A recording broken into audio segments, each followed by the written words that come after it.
જંગલ છોડવું પડશે. પ્રાણીઓએ કહ્યું, આપણે આજે જ જંગલ છોડી રહ્યા છીએ.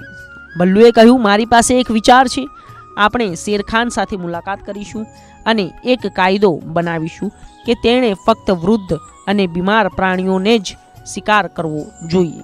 પ્રાણીઓના આ વિચાર ગમે છે, પણ ચાલક શિયાળ આ સાંભળી જાય છે અને શેરખાનને તેના વિશે કહે છે. શેરખાન ગુસ્સે થઈ જાય છે અને કહે છે, હું બધાને મારી નાખીશ. મને કોઈ કાયદો નથી જોઈતો. બલ્લુ સમજે છે કે શિયાળે તેને છેતર્યો છે. પછી તે એક યુક્તિ રમે છે અને કહે છે, મહારાજ, તમને જે સમાચાર મળ્યા છે તે અધૂરા છે.